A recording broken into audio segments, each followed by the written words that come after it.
"Hi, my name is Joad, and the night I asked my family for $5,000 to avoid eviction, my father said, 'You're 26. Figure it out.' My mother stayed silent. My brother looked away. Only my younger sister, barely surviving, reached into her own pocket. What they didn't know was that I had already won $59 million. I wasn't broke. I was erased. And that dinner, it showed me who my real family was and who never deserved to be in the picture. The rain had already soaked my jacket by the time I pushed through the glass doors of the restaurant. It was one of those places my parents liked. Linen napkins, soft lighting, prices that suggested dignity was included with the entree. I arrived a few minutes late, not because I wanted to, but because I sat in my car longer than necessary, rehearsing how to say one simple thing without sounding desperate. I told myself it was just dinner. When I stepped inside, I knew it wasn't. They were already seated. All of them. My father at the head of the table, posture straight as if this were a briefing. My mother beside him, hands folded, eyes fixed on the water glass. Reynard leaned back in his chair, jacket still on, like he hadn't planned to stay long. Lana sat at the end, small in her coat, watching the condensation slide down her drink. No one waved, no one smiled. There was no menu in front of my place. My father didn't wait for me to sit. "So," he said, voice calm in that way that never meant calm. "What's your plan?" The question landed wrong.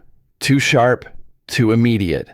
I pulled out the chair and sat, my damp jacket clinging to my arms. A server hovered nearby, sensed the air, then disappeared. I realized then this wasn't a meal. It was a reckoning. I cleared my throat and spoke slowly, choosing each word like it cost something. I explained about the layoff, about the company cutting an entire department with a single email, about rent that was now past due. I said I wasn't asking for a favor. I said loan, temporary, $5,000, enough to steady things while I got back on my feet. Reynard let out a quiet laugh, the kind meant to sound friendly. "So you're here with your hand out?" I looked at him. He didn't meet my eyes. He never did when it mattered. "I'm here asking my family for help," I said. "I'll pay it back." My father leaned forward, elbows on the table. "You're 26, he said. "Figure it out yourself." Just like that. No pause, no questions. A verdict. I waited for someone to say something else, for my mother to step in, the way she used to when we were kids and things got too harsh. I turned toward her. She didn't look up. Her silence filled the space louder than shouting ever could. The table went still. Even Lana didn't move. That was when it hit me. This wasn't about money. It was about worth, about who they believed belonged at this table and who was just passing through. Reynard started talking about responsibility, about lessons learned the hard way. Words polished enough to sound wise. None of them meant anything. I nodded, not because I agreed, but because staying calm felt like the last thing I still controlled. The check came. My father reached for it without looking at me. Outside, the rain had slowed to a mist. They said quick goodbyes, already turning toward their cars. Lana stayed back. She walked beside me across the parking lot, our footsteps uneven on the wet pavement. She didn't say a word until we reached my car. Then she pressed a small slip of paper into my hand. An ATM receipt. The numbers were still warm from the machine. "It'll go through," she said quietly. I checked my account twice. I stared at it, then at her. She made less in a year than Reynard spent on a single weekend. "Why?" I asked. She shrugged, eyes steady. Because you would have done it for me. And they never did. I didn't trust my voice, so I nodded. She squeezed my arm once, then turned away before I could say anything that would break. The drive home felt longer than usual. My apartment was dark when I got inside. I hung my jacket, sat at the small kitchen table, and opened my laptop. An email waited at the top of my inbox. The final confirmation. No confetti, no music, just numbers on a screen that didn't seem real. $59 million. I didn't smile. I didn't feel relief. I felt still. I closed the laptop, picked up my phone, and dialed the only number that mattered. Lana, I said when she answered. Meet me tomorrow. I need to tell you something. And just like that, the people who measured my worth over dinner had no idea what I was carrying in silence. Next morning at a coffee shop tucked between a dry cleaner and a nail salon, the kind of place that tried to be cozy but couldn't quite escape the smell of bleach from next door. She'd chosen it because it was halfway between her apartment and mine, and because no one in our family ever went there. That mattered now. She already had 2 drinks on the table when I walked in. She didn't look up from her phone until I sat down. And even then, her expression didn't change much. I noticed the way she held her cup. Tight, like it was the only thing she could squeeze without consequence. I didn't tell them we were meeting, she said, pushing one of the cups toward me. Figured you'd prefer it that way. I nodded, grateful in a way I couldn't express. I wasn't ready to explain anything, not the silence, not the call, and definitely not the money. She slid her phone across the table. Just so you know, you weren't invited to this either. It was a photo, a family brunch, clearly taken that morning. Same outfits from church. Dad in his navy blazer, Mom in that pastel scarf she always saved for Sundays. Reynard sat at the center of the patio table, holding his mimosa like a trophy. A caption sat underneath. Grateful for this tribe. Blood means everything. I stared at it longer than I should have. The photo looked warm, real, like love had been portioned onto every plate. But it burned. They're good at pretending, I said finally. She took her phone back, opened another screen, a screenshot of the family group chat. Or rather, what used to be. It had a new name now. The Core. I wasn't in it. They changed it right after the dinner, she said. Didn't think I'd notice. My chest tightened. Not from the name, but from what I saw scrolling back through the messages.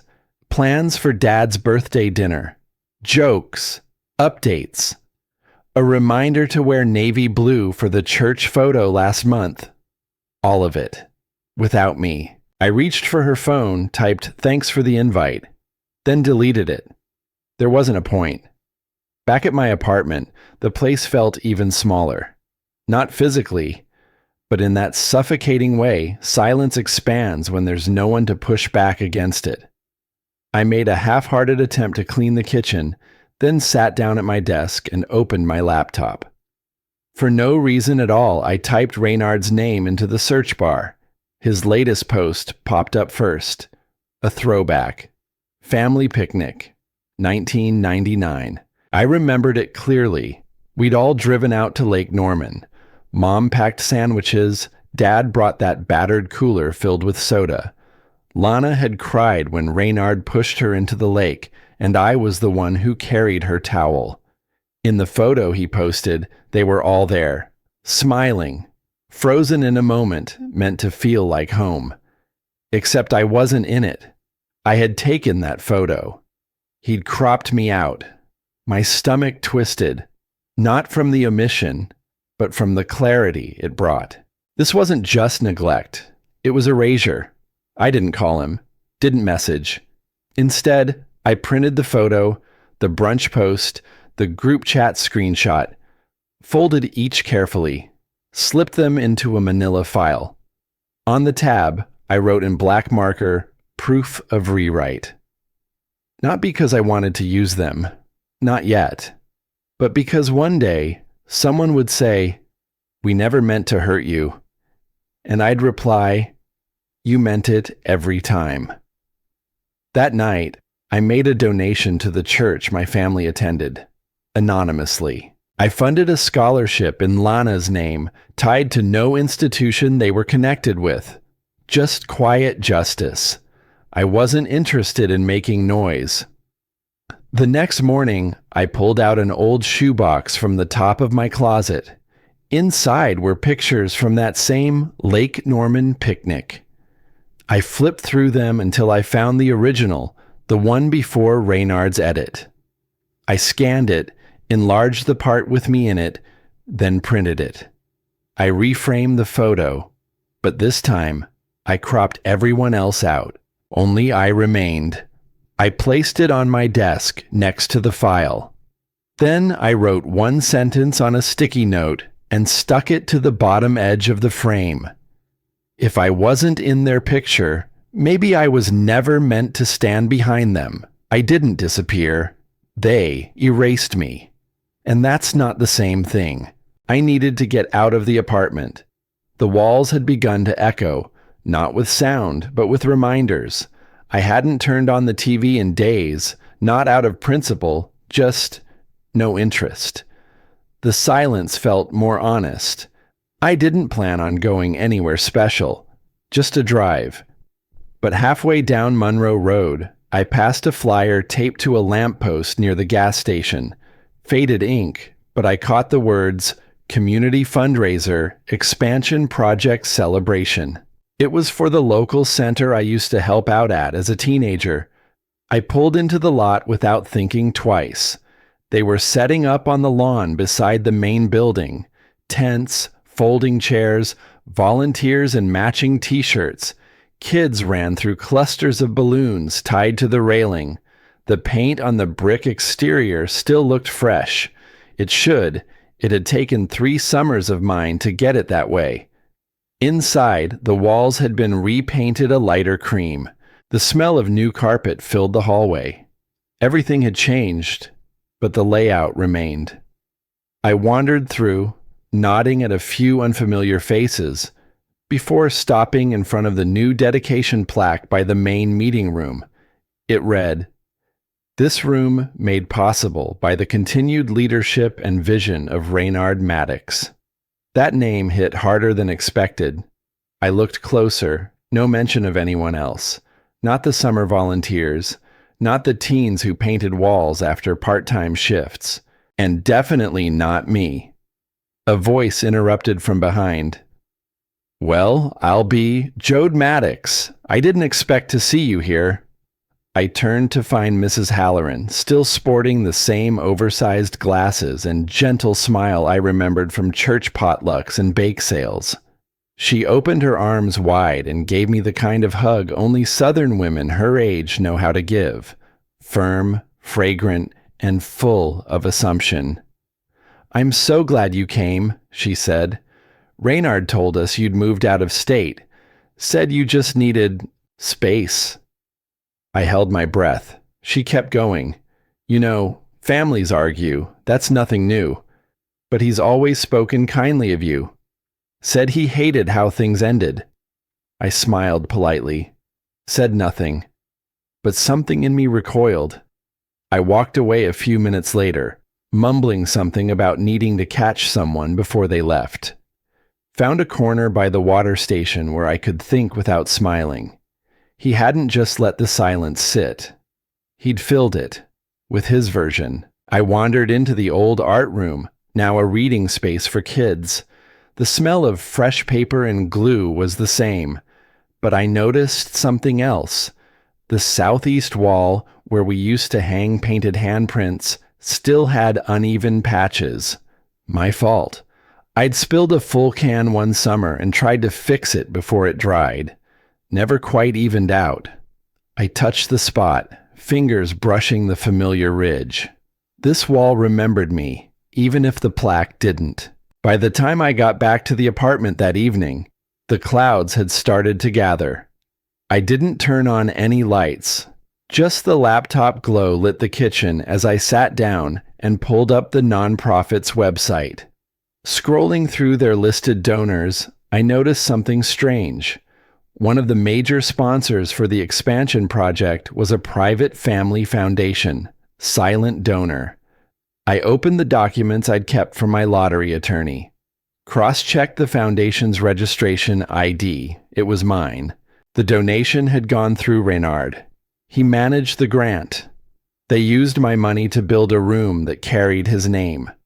For a long moment, I just stared at the screen. Not out of shock, but out of understanding. This wasn't about forgetting. It was a calculated rewrite. No call, no conversation, just a quiet replacement of my name with his. I opened a new document, created a folder titled The Version I Wasn't In. The first entry, photo from Lake Norman picnic, cropped. Brunch post caption, blood means everything. Community center dedication plaque, no mention of prior contributors. Halloran quote, Reynard said you moved out of state. I wasn't ready to show it to anyone, but I needed to collect it. Because one day soon, someone would say, that's not how it happened. And I'd have proof. Before I shut down for the night, I reached for the old photo box again. I found one from that art room, the original mural, handprints and all. My handprint was there, smudged and a little off-center. I scanned it, printed a new copy, and taped it to my wall, just above the desk, right next to the Lake Norman shot where I stood alone. They wanted my story to make sense for their image, so they edited me out. But I still have the originals. Silence changes when you start documenting it. It stops feeling like surrender and starts becoming structure, like brickwork. After that night at the fundraiser, I didn't sleep much, but I didn't pace either. I organized, I made folders, digital, physical, whatever gave shape to what I'd been swimming in for years. By the time the following Thursday rolled around, I was sitting on Lana's couch, cross-legged, laptop open, scanning an old utility bill from my college days. She was making tea, the kind she always used to drink during finals week, caffeine-free, herbal, with a weird minty smell that used to drive me nuts. Now it just felt familiar, safe in a small way. She came back into the room holding an envelope. White, thin, no return address. This came yesterday. I wasn't going to mention it, but something felt off. She handed it to me. It was a standard notice from a loan servicer, addressed to her, marked Final Confirmation, Closed Account, her student loan. I looked at her. You paid this off? She shook her head. I wish I was still $18,000 away. I thought it was a mistake at first. We both stared at the page. It showed paid in full status. 0 balance. Cleared 3 weeks ago. You didn't do this? She asked again, voice low, searching my face. No, I said, but the name on the receipt made my stomach twist. Borrower, Lana Grayson Payer, Joad M. Grayson, SSN, *-8824 my number. It felt like a slap disguised as generosity. I hadn't even known it was happening. I sat back. The silence between us grew heavy, thick with implications neither of us wanted to say out loud just yet. Finally, Lana broke it. Joad, what else is under your name? I didn't answer. I couldn't, because I didn't know. I drove straight from Lana's apartment to the branch office of the private bank I used back when I thought building credit would earn me their respect. A place where I still had an account that hadn't seen much movement, until lately. The woman who greeted me, Rachel, her name tag read, was the same woman who opened my savings account a decade ago. She smiled like nothing had changed. After confirming my identity, I asked her to pull up anything that listed me as a guarantor, cosigner, or primary holder. Active or closed. She hesitated. That's a lot of information. I'll wait. 15 minutes later, she returned with a printed summary, neat rows of numbers and names, dates, and balances. I scanned quickly, then stopped. 3 entries stood out. Account 1, business operating lease, cosigner, Joad M. Grayson, primary, Reynard T. Grayson. Account 2, property refinance, cosigner, Joad M. Grayson, primary, Dominic Grayson. Account 3, family support fund, monthly withdrawals, $1,450. Primary, Carmen Grayson. I stared at the paper like it was a foreign language I almost understood, but didn't want to. My name, my number, my invisible generosity. Rachel leaned in. Do you need me to pull signatures? Yes, please. She tapped keys, then turned the screen. Digitally signed by jgrayson88@email.com blinked. That was an email I'd used in high school, one I hadn't touched in years. They accessed this through shared device history, I muttered. Looks like it, Rachel nodded. It wasn't an accident. It was strategic. They knew how little I asked, how much I let slide. They counted on me, never looking. I walked out with copies in a sealed envelope, tossed them onto the passenger seat, and slid behind the wheel. The sun was setting, washing the sky in that exhausted gold only late fall gives. I didn't start the engine right away. I sat. 10 minutes, maybe 20. Hands gripping the steering wheel like it could steady something deeper. I didn't feel angry. That would have been cleaner. What I felt was hollow, like someone had slowly been scooping me out with a spoon over the years. Smile here, silent shrug there, letting one more thing slide for the sake of peace. Until one day I wasn't angry. I was missing. And now, staring at these debts, these fingerprints, they'd left all over my life. It wasn't just about the money. It was the story they told while doing it. They called me unstable, reckless, a burden. But they didn't blink when putting their names on my spine and pretending the weight wasn't theirs. The next morning, I met with a financial advisor, someone new, someone who didn't know the Grayson name. I laid out the documents, pointed to each transaction, explained the timeline. He didn't ask unnecessary questions, just nodded, took notes. Afterward, back in the car, I opened my phone, logged into the bank's online system, and clicked through each account. I didn't close them. Not yet. Instead, I adjusted one setting at a time. Notification preferences, all activity arrow forward to alternate address, withdrawal alerts, enable, primary contact, remove myself as primary, guarantor role, revoke, effective in 30 days. It was a quiet untying, no slamming doors, no dramatic phone calls, just digital scissors, snipping the strings. They could keep playing marionette, but the puppet had slipped off the stage, and they'd have to dance alone. That night, I went back to Lana's. We didn't talk much, just sat on her floor, sorting through old papers and scanning documents into a shared folder she created called Real History.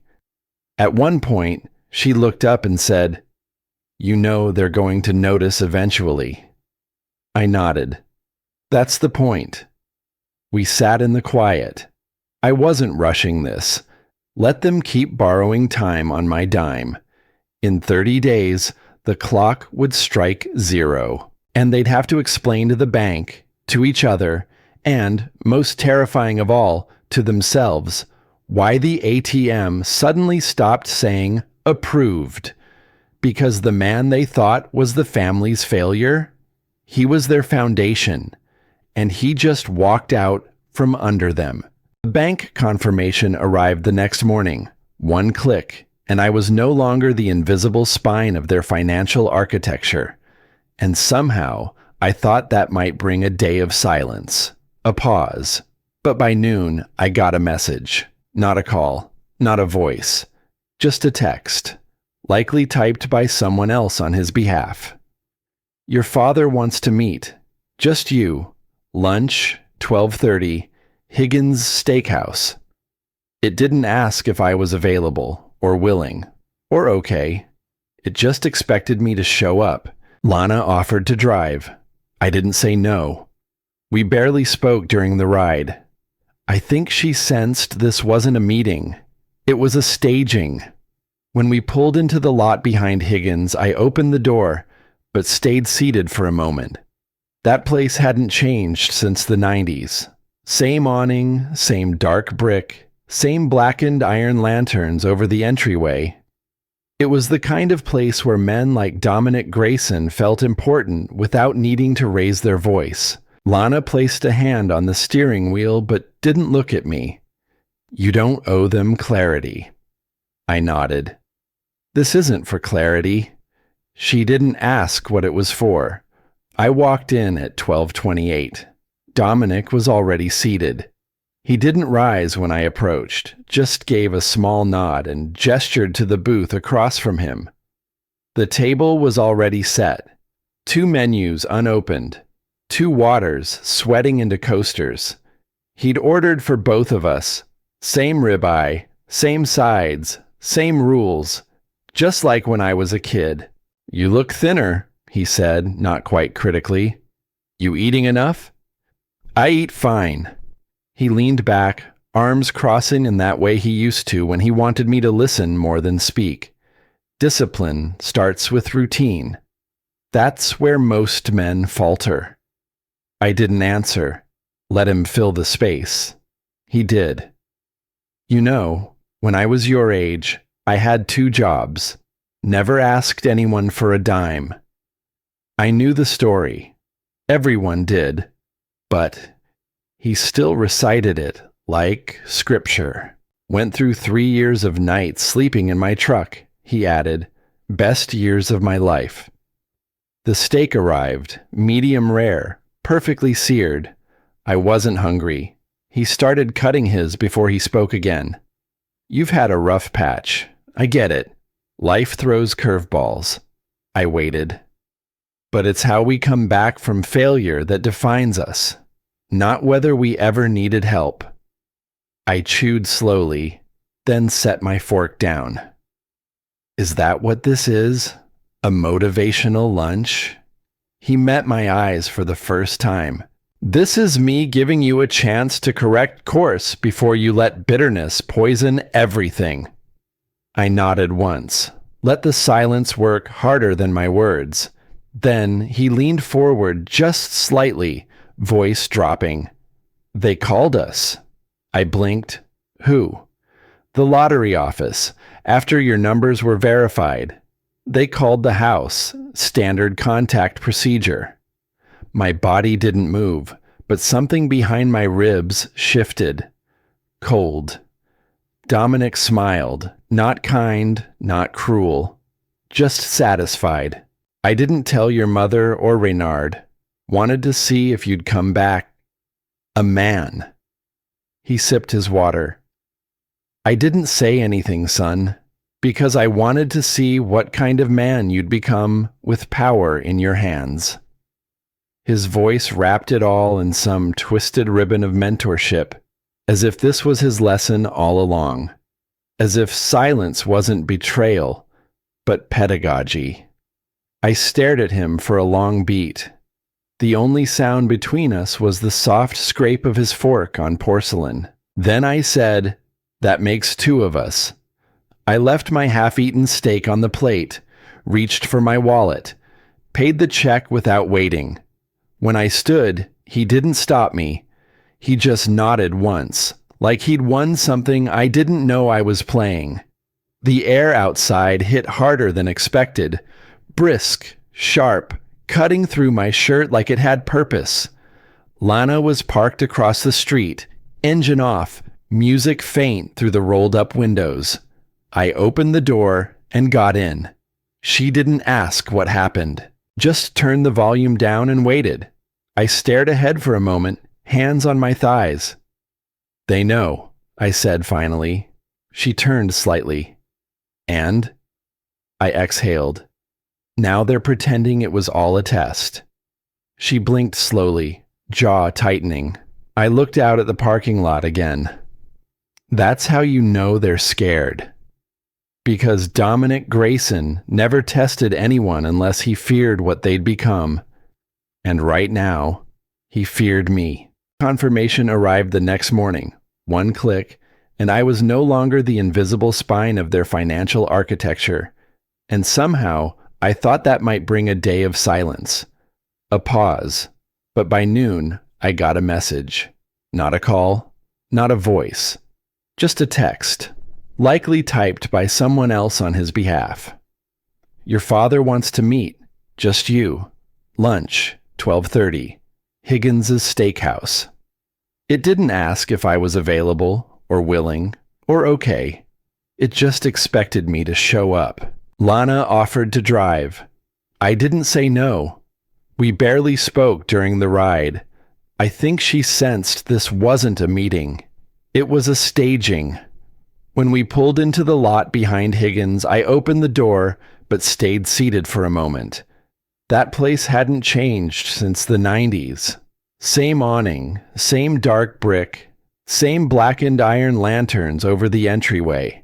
It was the kind of place where men like Dominic Grayson felt important without needing to raise their voice. Lana placed a hand on the steering wheel but didn't look at me. "You don't owe them clarity." I nodded. "This isn't for clarity."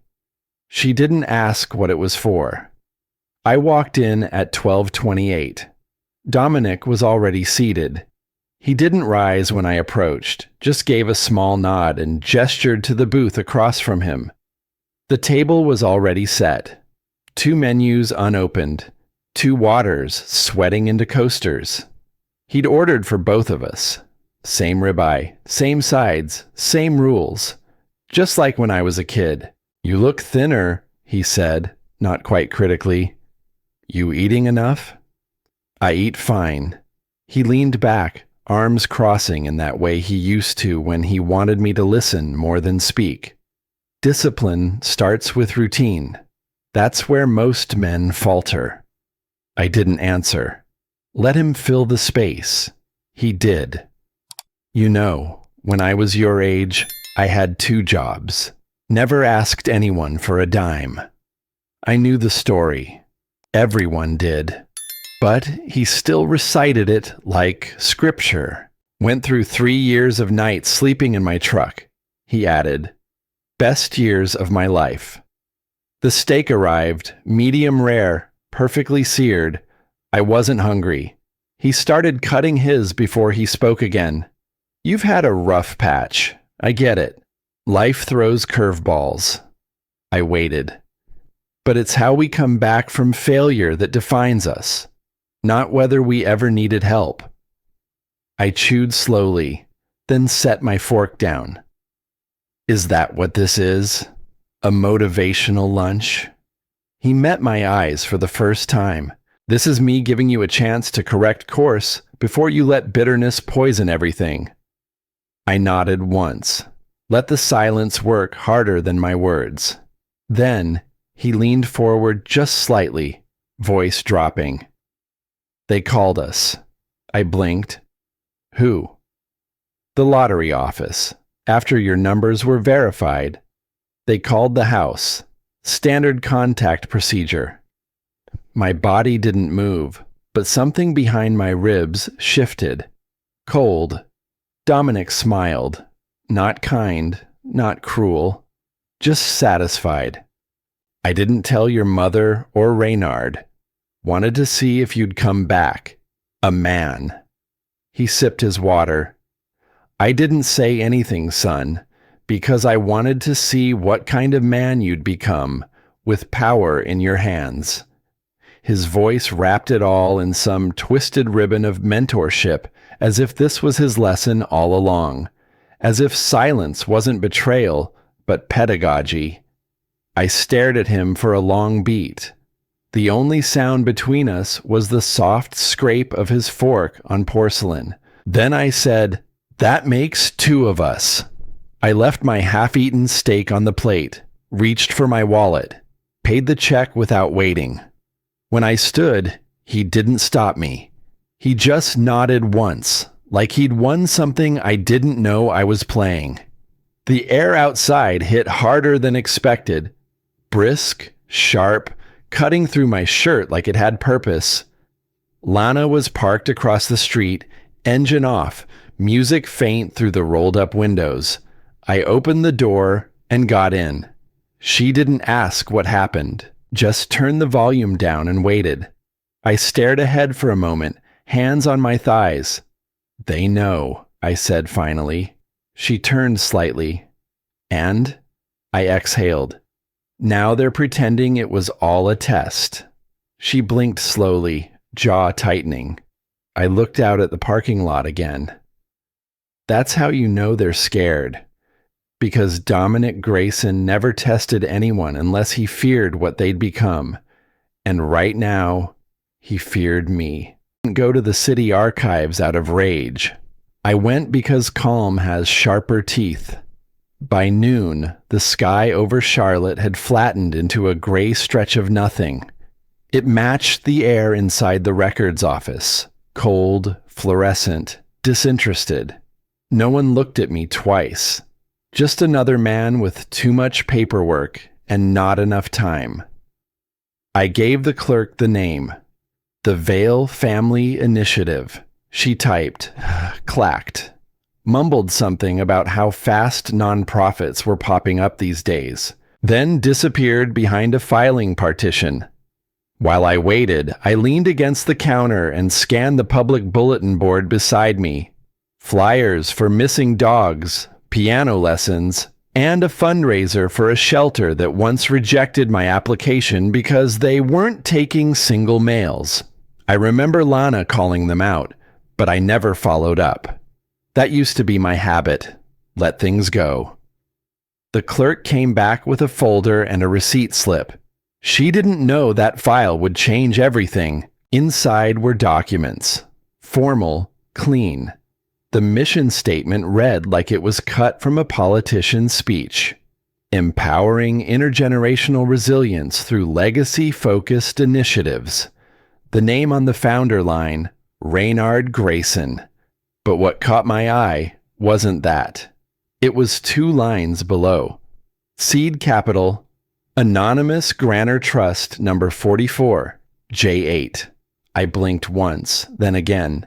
That number, 44J8, was burned into the corners of a small black folder I kept in a locked drawer for the past 4 years. That was the trust I created the morning after the lottery cleared.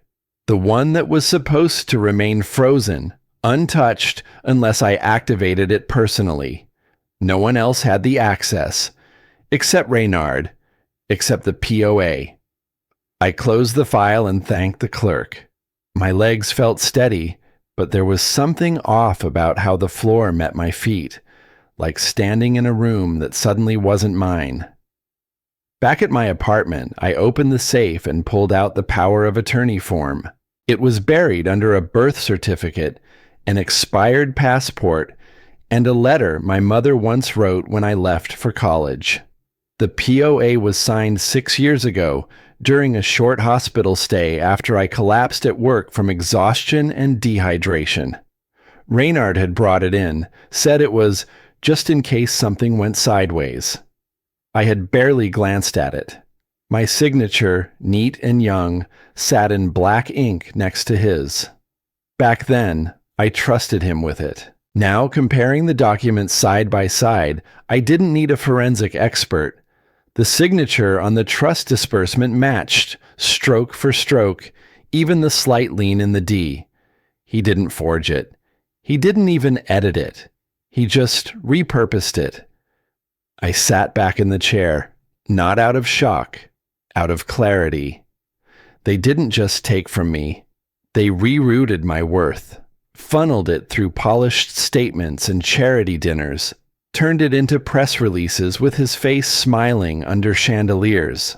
I searched the foundation's website on my laptop. The homepage banner was a photo of Renard shaking hands with the mayor. The caption read, "Visionaries build futures. Leaders honor the past." I scanned the About Us page. No mention of me. Not even a nod to the family's youngest son, who, once upon a time, had painted the community center's walls with donated brushes and his own lunch money. It hit me like glass in the throat. There was no theft in the legal sense, only in the moral. I whispered into the room, to no one in particular. They didn't steal from me. They built their future with my silence. I leaned forward, pulled open the drawer where I stored the original trust creation documents. I had forgotten something. Page 3, paragraph 6. A reversion clause. If at any point funds from this trust are allocated without the written consent of the original grantor, the full remaining balance and all decision-making rights shall revert immediately to the grantor upon verified notification. It was in legal language, but I knew what it meant. I still owned the core. I still held the lock, and I still had the key. I didn't rush. No storming into offices, no threats, no righteous calls to news stations or family lawyers. I closed the laptop, exhaled slowly, then opened a new email draft to my attorney. The quiet, relentless one Lana helped me vet. Attached the trust documents. Subject line: Urgent reversion trigger, Vale Trust number 44J8. Next, I emailed the trustee, attaching the reversion clause and the matching signatures. No emotion, just fact. Finally, I sent Lana a short text. I need a witness, not a warrior. Can you come tomorrow? Her reply came within seconds. Always. I sat in the quiet for a moment. It wasn't vengeance I was building. Not really. It was truth, structured, evidenced, undeniable. Let them keep their dinners and their photos. Let them pose under banners I paid for. Because in 48 hours, the paperwork would catch up to the fiction. And fiction doesn't hold up in court. We pulled up to the Vale Foundation building just as the streetlights flickered on, those automatic sensors always a beat behind the dusk. Lana parked in the visitor space, but neither of us reached for the door handle right away. She didn't speak, just glanced at me, as if checking for cracks in the armor. "I'm good," I said, voice even. She nodded. "Then let's go." Inside, the lobby gleamed in polished marble and donor plaques. Their version of church, where legacy was lit up under gold leaf. The receptionist didn't even look up. She pressed a button under the desk and murmured, "Mr. Grayson's meeting is in room 3B. The door to 3B was already open. There was no welcome, no handshake, just a long table and the people who once called themselves my family. Reynard sat at the head, of course, arms wide, blazer unbuttoned, playing confident. Dominic leaned back in a leather chair, fingers tented like a general waiting to survey the damage. Carmen, silent as ever, focused on a paper cup of tea. The only extra face was Harold, their lawyer, seated near the middle, briefcase by his feet. No one rose. I pulled out a chair across from them and waited for Lana to sit beside me. I placed a plain black folder on the table. Didn't open it. Didn't speak. Dominic cleared his throat first. "I'm glad you came, son. We wanted to speak plainly, family to family." "Let's," I said. Reynard leaned forward. "Look, this doesn't have to get messy. We've all said things, done things, but at the end of the day, this foundation is for everyone. We've made something that can help people. You built something? I said, flat. Let's talk about how. He gave a chuckle, trying to disarm the tension. All right, fine. Let's not pretend there weren't some decisions made fast. But the money went where it needed to. The point is, you're here now. Let's figure out next steps together. I slid the folder toward Harold.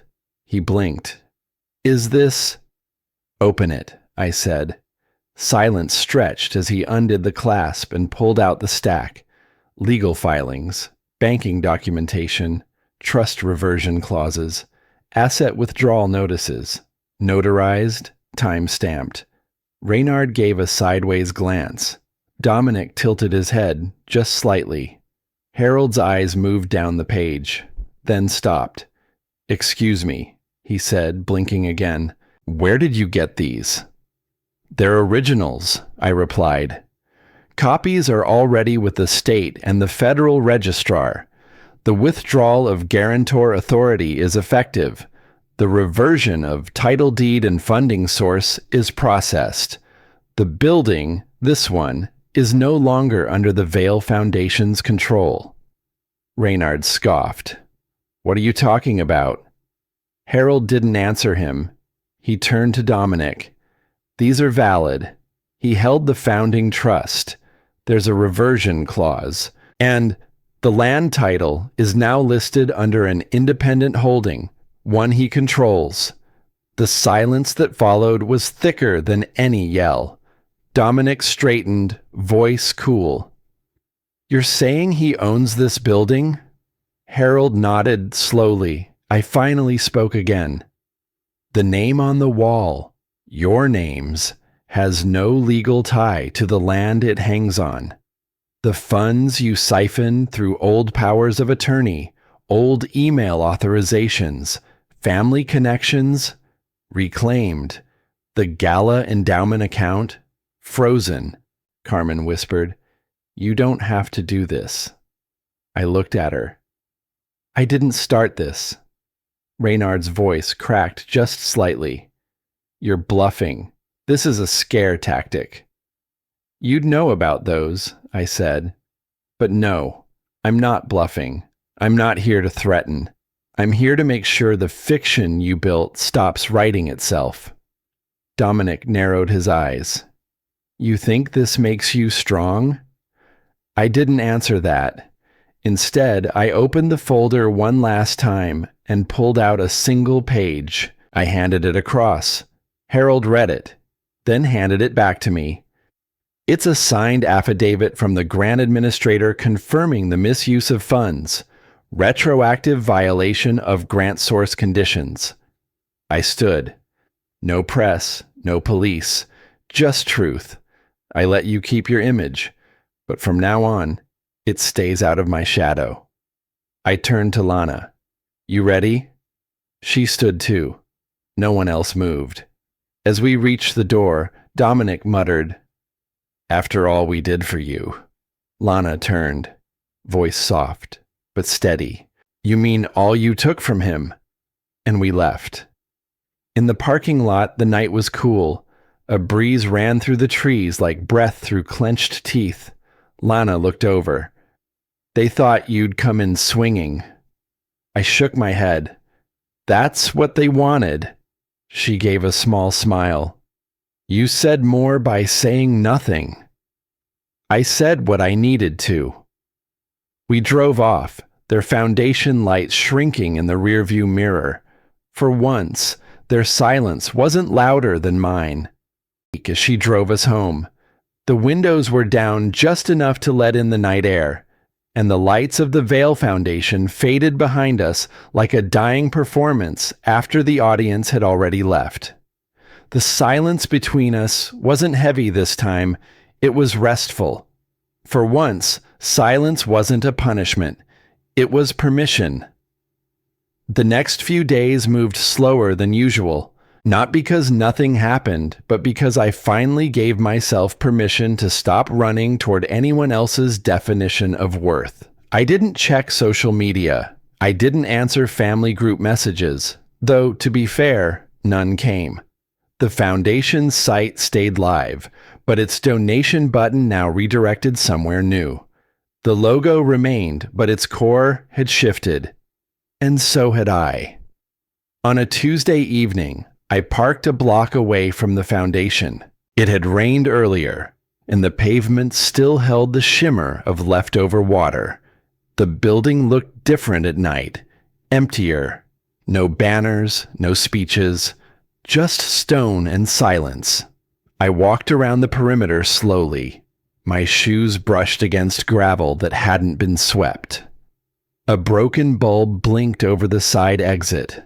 For all the noise they'd made building it, this place stood quiet now, hollow. My fingers grazed the engraved cornerstone near the front. Established by the Vale family, 2021. I let my thumb trace each carved letter. They built it, yes, but I carried it, brick by dollar, foundation by omission. Every time I stayed quiet, they added another level. And now the structure stood, but without the ground beneath it. Back in my apartment that night, I sat at my kitchen table and opened my laptop. The light from the screen glowed across my face, no longer something I needed to hide behind. I opened a new document. It was short. No flourish. No declaration. To the remaining staff of the Vale Foundation, if the mission still matters to you, not the names, not the optics, but the mission, I will fund its future. On one condition: the name changes. The purpose stays. I don't need a wall. I don't need thanks. I just need to know that the people who once called this place their hope still have one. J. I didn't reread it. I didn't sign my full name. I hit send, and that was enough. The next morning, I received a reply. Not from a board member, not from a lawyer, just one of the junior coordinators I vaguely remembered meeting at a gala. Her name was Tess. She wrote, I stayed because I believed in the mission. I didn't know it was yours all along. But it makes sense now. You didn't need a name on a wall. You changed lives without one. I leaned back in my chair and let that land. Not the compliment. The truth. Some silences don't break with noise. They break with recognition. Later that week, Lana and I met for breakfast. She picked the place, a little diner on the edge of town that still played Patsy Cline from the jukebox and served toast with too much butter. We got the same booth, the one we sat in the night she slid her debit card across the table and covered the rent I didn't ask for. That moment, small as it looked, was the turning point of everything. Not because of the money, but because she saw me when no one else did. She looked at me for a long moment before speaking. You look like yourself again. I folded the napkin in my hand, not quite sure what to do with that. Then I nodded. Maybe for the first time. She smiled. Nothing more needed saying. We talked about her job for a bit, about the broken heater in her apartment, about her neighbor's loud cat. Ordinary things. Things that didn't orbit around betrayal or silence or family PR strategies. When the check came, I reached for it without thinking. Old habits. But the waitress just smiled and tapped the receipt gently against the table. It's already been covered. By her, she said, gesturing toward Lana. I looked at my sister. She gave me that same steady look from the parking lot all those weeks ago. No pride, no show, just a simple message in her eyes. I've got you. Still. And this time, I didn't argue. I didn't protest or pull out my wallet out of obligation or guilt. I just nodded and let someone take care of me for once, without feeling smaller because of it. When we stepped outside, the morning air had turned crisp. A faint breeze carried the scent of syrup and fresh coffee from the open diner windows. I paused before heading to the car. They never measured what I was worth, I said quietly. Lana glanced at me. No, they only counted what they took. I looked up at the sky, soft blue, wide open. But I counted who stayed, I added. She slipped her arm into mine. And that's how you knew what you had.